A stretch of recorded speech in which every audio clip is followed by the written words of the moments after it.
breaking through my window. So almost a year ago exactly, I got the chance to host my very own travel TV show on Channel 7 in Australia.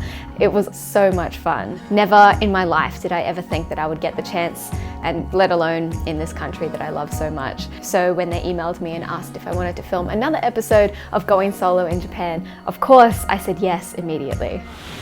Am I crazy? Tell me, baby. Is it premature to tell you how I feel? So the last time I filmed this kind of behind the scenes look at filming the show, I was able to show footage from the actual show itself. But unfortunately this time I'm not allowed to do that. But luckily the video is already out and it's showing on 7+, 7.2 and 7Flix and video on demand. So you can go and watch that after you've finished watching this one. Yes. It's fading. So because we were only filming one episode this time, it meant that we had to fit a lot of filming into just 3 days of shooting. And of course, it wouldn't be a Japan promo video if it didn't include some kind of sake brewery. I think pretty much every single Japan promo trip I've ever been on, it's always included some kind of sake brewery. Which isn't a bad thing because I actually really enjoy sake. But this one was different because it was a shochu brewery this time, which was a first for me. So it was here that we filmed the opening scene. No, it's not the opening of the show, but it's the first scene that we are filming, which is like towards the end of the show, I think. I'm a little nervous because it's the first time filming today. Can she pull it off? That is the question. Pull the audience? That's the question. So we got to take a little tour of the brewery. We saw all of those giant vats that they use for the fermentation process. And it's always really cool to see the scenery. This place is scenery. That's not what I meant. Machinery. Wow.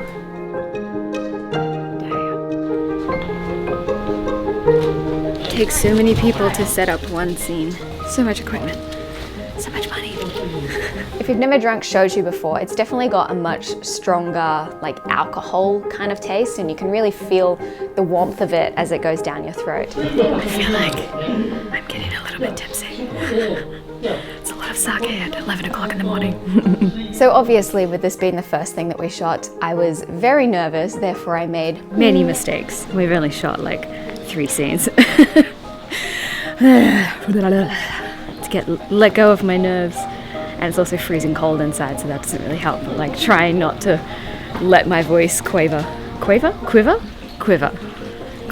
a different thing. Maybe it was a good thing that we started the day with a drink, like maybe drinking the sake will help me relax a little bit. So because this episode of the show was a lot more outdoor based than last time, it meant that we got to check out some of my favorite places in Kyushu, like Hanjarudi Waterfall. Back here. We're back! Chris and I went here in May last year, and I'm pretty sure, I think, from memory, I think there was more water running last time. Wow, it's crazy. It's so beautiful.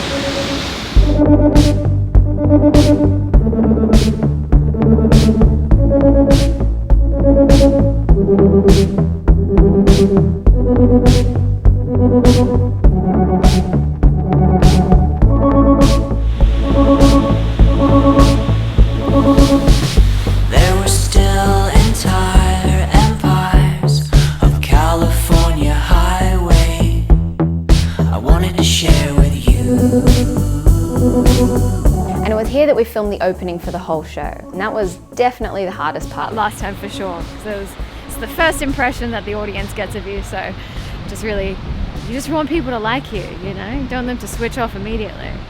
If this waterfall was in Australia, people would definitely be jumping off the top. Like, definitely. So much so that they would probably have to put up a barrier. Like, there's no way they would just like have the top of the waterfall open and easy to access like it is here. Oh, it's so cool. I love you can just walk right up to the edge. It's awesome.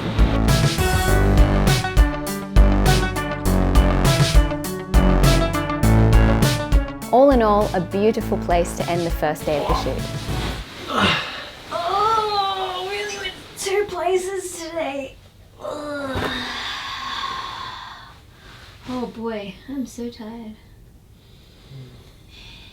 I think it was a kind of a combo because we didn't get a lot of sleep last night and then got up really early to fly out today. But it's okay. We get a nice long sleep tonight, and then tomorrow is a fresh day. Man, I was so accidentally rude to the guy who works at the convenience store downstairs. You were so rude. Oh, I didn't mean to be. So I asked him for a bag, and then he didn't give me a bag at the end. And I wanted to kind of say the polite way of asking, which is like you kind of like, you know, you start the sentence and then you kind of trail off, and then, you know, they kind of catch on what you're saying. They go, oh, you know, they realize like, oh, sumimasen, you know, I forgot. Like, give me an example. Like. This is what I was taught. Like, if I was searching for something, I could ask someone like, toilet o sagashiteru desu kedo, or something like that. But you just kind of trail off and they go, oh, she's looking for a toilet, I'll show you. Like, you don't have to actually ask, I've been looking for a toilet, but I cannot find one. Can you please help me? Like, you just say, I've been looking for a toilet, and then they finish the sentence for you.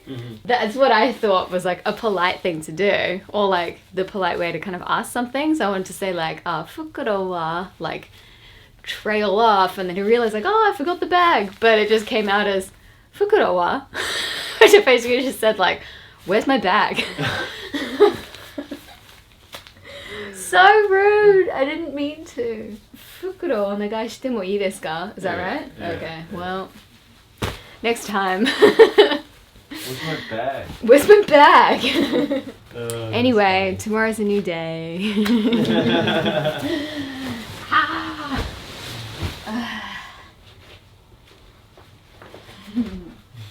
my bag? All of the movies we'd seen up to that point, and so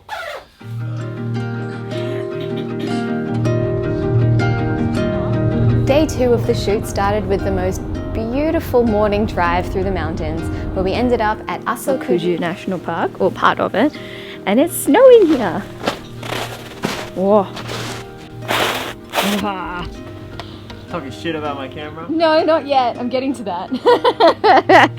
So I accidentally left my spare batteries for my camera in the hotel room, so now I have to use Chris's camera to film. Now I have to use this crappy Canon R5. No, obviously it's a really wonderful camera. It's amazing, but I can't edit his like Canon's log footage on my computer because the settings like 422 10-bit is like way too much for my computer to handle, so I have to film this not in log, which makes me worried because that means I have less ability to change the footage to make it look great later. Anyway, it's all kind of nerdy stuff, but anyway, it feels weird filming in non-log footage. Nerdy camera stuff aside, we headed to an area within the park called Bogatsuru Wetland, which is a beautiful area covered with snow that's really popular amongst hikers.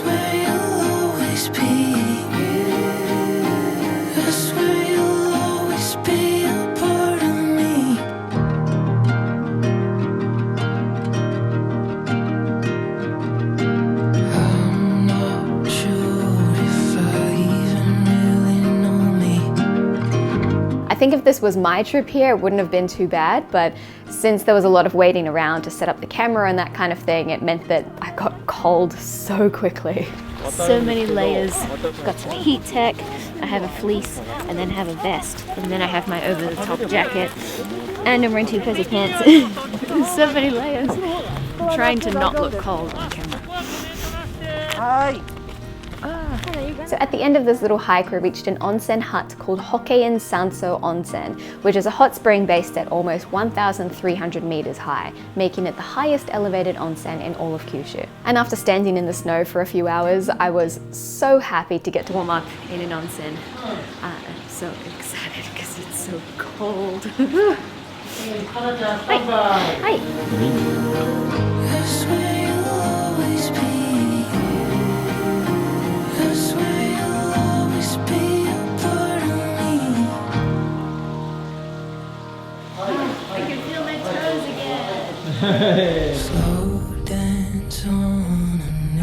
Next up on the itinerary was a lunch scene at a place called Yufuyun Sansho. It's kind of funny because before we got to this place, we'd already finished eating lunch just at like some random udon restaurant because it was easy to fit everyone in and it was cheaper to accommodate for all the people. So I was already full before we got to this place, so I just straight up lied to the camera.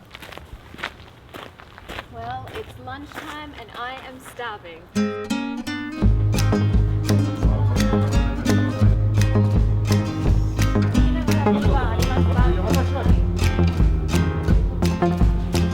All jokes aside though, this was probably one of the most beautiful and vegetable-filled meals I think I've ever eaten in Japan. I think when I first came to Japan, I had only ever heard that like Japanese food is so healthy for you, and it definitely is, but in my head I thought healthy means vegetables. So I just expected to see so many vegetables on my plate in Japan, and that's not always the case. Like vegetables will be incorporated in meals, but it's not really like the star of the dish. But now that I've lived here for quite a while, I'm starting to realize how rare it is to find a dish like this in Japan. I think he said in this one dish alone, there was like 40 to 50 different vegetables in just this one dish. It was crazy. It was such an incredible meal. Also, quick side note, the chef that owns this restaurant, he was like the coolest guy. Like you could just tell he had so much knowledge about the food that he was preparing and vegetables and the way it affects your body, and it was great. He was an absolute joy to talk to. I wish that I was more hungry when I came to this place because I would have devoured that meal, and I wish I had more time to talk to him because he was awesome. Anyways, to round off the day, we took a stroll through a little town called Yufuyun, and it's like really famous all around Japan. It's a really cute little town. It's like a long stretch of road. There's a lot of little souvenir shops and little snack stores and places you can buy ice cream. Very excited. It's so cute. Wow. Oh, this is so nice. Oh, I'm so tired. Wow. How did I do this for 6 days in a row last time? It's only day 2. It's weird because I'm not like doing a whole lot on the shoot. You're not like moving around and like hiking heaps or whatever when you watch like travel shows or whatever growing up. You'd never think that it would be like a really tiring job, but it really is. I have a lot of appreciation for it now.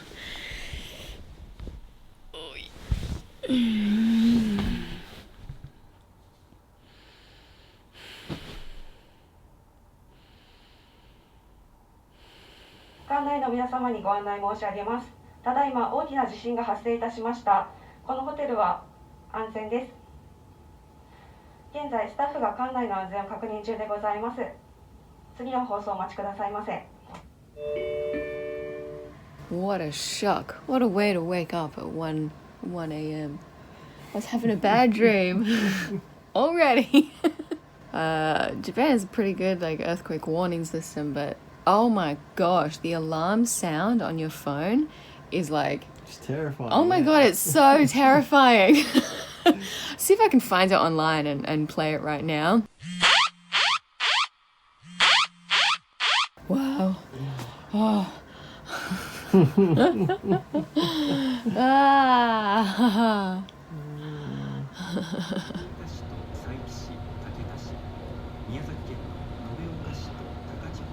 Ooh. Wow. Last day on set. You know, it's really funny that we discovered yesterday while we were walking to get some food. I don't know, this may be like a really niche reference that not too many people get, but this hotel is right next to a place that I've already been. Chris and I already came here for when we were filming in Oita with Bernard Foley. I've been to this exact place like 3 times now. Anyway, it's breakfast time.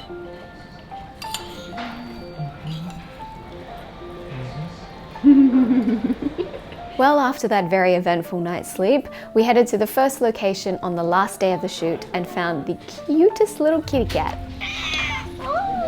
And then headed up the ropeway to the top of Tsurumidake to film some hiking content. And it's funny, while walking up here, doing like the walking up the hill shots, it was like almost exactly like how I'd film my like solo hiking videos with my tripod, except there's like so much more money has gone into it.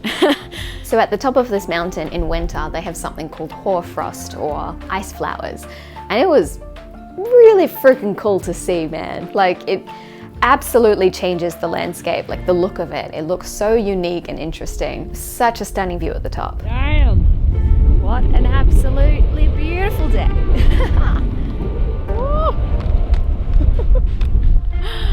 Oh, so pretty. For the final filming destination, I just had a 1-hour nap in the car. Much needed, although now my voice is a bit deep and croaky. Last destination, it's called Kunisaki Peninsula. I think we came to really close to here last time in the shoot when we went to the shiitake mushroom farm, which was really cool. I think this one has like a lot of big words that I need to articulate. So a lot of memorizing ahead.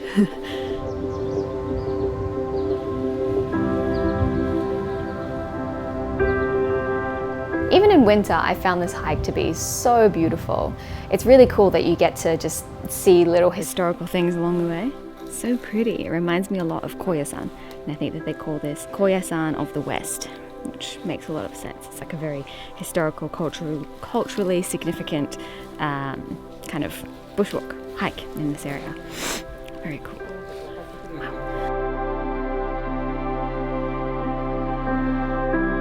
But the real draw of this hike was that at the very top of the mountain, there's a temple that's actually built into the rock face, and it makes for some amazing drone shots.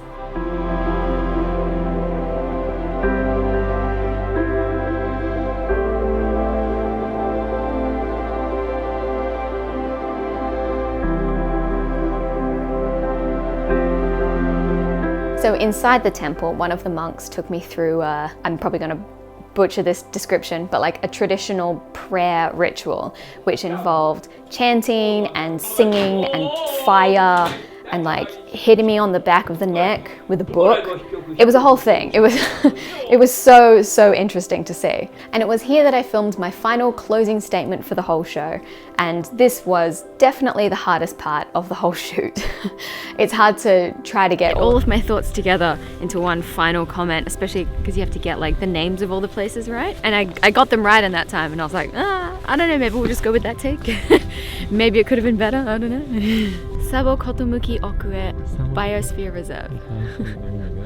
What a word! In the end, they think they edited some of that talking out because it probably didn't sound very natural coming from me, which is fine. I totally would have done the same thing. But that was it. 3 days of shooting to film one episode of Going Solo in Japan, The Wonders of Kyushu, Winter Edition. Because it was the same team filming this time as it was last time, I once again received so much warm, kind support from the team there that really made my job so much easier. So thank you so much for the team for helping me to move past my nerves and into a still very, very new territory for me. お疲れ様でした。はい。Oh yeah, my microphone. Oh, close call, close call. It's really given me a huge appreciation for what hosts do on the regular. Not only do you have to have charisma to appear well on camera and good camera presence, but you also have to be able to think on your feet and be able to articulate your thoughts really well, and also just have stamina to be able to keep your energy up and be smiling all the time. And I think even on some really long hikes that Chris and I have done, we're physically tired afterwards, but it's a completely different kind of tired to this. It was intense. I have so much appreciation for what they do. It's not for the faint of heart at all. But of course, it was a hugely rewarding job to do. So thank you so much to OAB, Doc, H2, and Channel 7 for having me on for another series and for just being wonderful people to work with. So like last time, I asked you on Instagram if you had any questions for me to answer about this show, and I'm going to do that right now. When can we see the show? So by the time this video comes out, it will have already aired on Channel 7 officially, but it will still be available on 7 Plus and video on demand, so streaming. Also, season 1 is still available on 7 Plus, so if you want to see the past season we shot and then this season back to back, you can do that. So unfortunately, this is only available for people in Australia, but I don't know, man. If only there was a kind of software that you can use that changes your location to be somewhere else in the world. If only that was a thing. Who chose the itinerary and how? So I'm not entirely sure about this, but from my understanding, the itinerary is decided by the client, which would be Oita Tourism.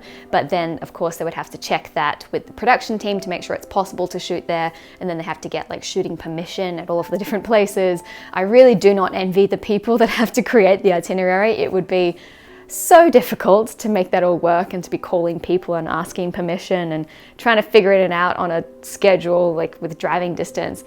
That'd be such a huge job. But yeah, the itinerary was, I'm assuming, I think, mostly decided by the client. Do you need permits to film, or is Japan generally lenient on filming in public places? This is kind of a tough one that I am not entirely sure about. I'm not qualified to speak about this, but I know for this shoot, they definitely had to ask permission. We'd have to take over the entire space. There's so many people in there, so I think they would have to effectively almost close their business for the day just to allow us to shoot for the, you know, the hour or two that we're there. Is it weird working with a full crew, and do you miss the control? I wouldn't say it's weird.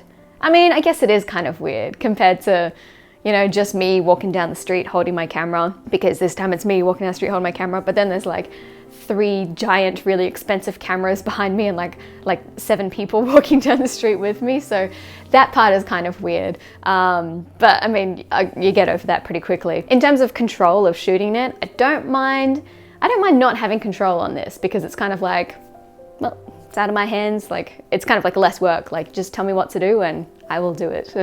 How much input do you get on ideas and what to present? Is spontaneity allowed? Yeah, so basically they before we get to each place, or while we're at each place, I'm getting the rundown from the English speaker in the group, Miyuki, and she's telling me the information that I need to portray, and you know, just roughly what you say, like, oh, so we've arrived at this place, and then it's my job to kind of put that into my own words, to say it as naturally on camera as it can be. So spontaneity is allowed, and yeah, we filmed a few things that were not on the script at all. Whether or not they make it in the cut, I don't know. That's not up to me at all. Actually, the last season we shot, I made a bunch of really big mistakes. I like tripped over and like I like ate a raw mushroom by accident. It was a whole thing.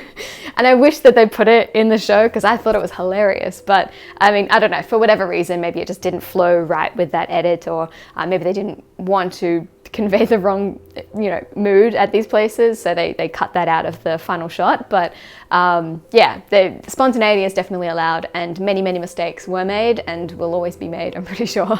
How did they contact you for this job? So I said this in the last behind the scenes video that I made. They contacted me via email, that they found me through my YouTube channel, because they wanted to film a TV show in Japan for Australians, but they couldn't get a host into Japan at the time because the borders are shut. So that's why they contacted me. They really just put a lot of trust into my ability to host this show, and I'm so grateful for the trust that they put in me. But yeah, that's how it all went down. What kind of gear were they using to film, and any surprises? I believe one of the cameras they were shooting with was a Sony FX9. Big thick boy camera. Yeah, it was really interesting to see it like all in person, and to, you know, see the differences between my camera and the big one. Sometimes I feel like carrying my camera around is like, you know, too heavy and bulky and gets in the way. But then I see this one and I'm like, well, never mind, my camera's actually very lightweight. For the drone, they had the Phantom 3, Phantom 4, big white boy drone. I don't know what that, white boy. That's not what I meant. Big thick boy white drone. You know the one, the big white drone. Because I mentioned last time, it was really like, it was a lot, quite stressful for me to be shooting for my own YouTube channel and getting drone shots and everything, but then also being ready and available to shoot for the TV show and everything. So this time I asked if I could bring Chris along to help me shoot, and boy, it made a huge difference. It was so nice to have Chris there to film for me and to fly the drone for me, so that I could really just focus on doing the best job presenting as I possibly could. So thank you so much, Chris, for helping me as always. As always, you're always helping me with everything, and I really appreciate it. So yeah, back to the question. They also used some of Chris's drone shots, which is filmed on my Air 2S. Yes. And that's it. Thank you so much for watching this video all the way through to the end. I really appreciate it. If you liked it. If you want to see more, subscribe. I always say this at the end of the video. God damn it. Please go and check out Going Solo in Japan, The Wonders of Kyushu on 7+, 7.2 and 7flix, out now and streaming. Thank you so much again to OAB, Doc, H2, and Channel 7 for having me. And yeah, that's it. Thanks for watching, guys. Bye. The Wonders of Kyushu Winter Edition. Why am I doing so many hands? I think my upstairs neighbor is like hammering something, which is great. I love that. It's so good for filming a YouTube video. And 7 Flicks. And 7.2. Oh no, is it? Out now on channel 7. I've been filming for 50 minutes. It's gonna be a lot of editing, a lot of cutting. We did it, we did it, we did it. Oh, that felt good.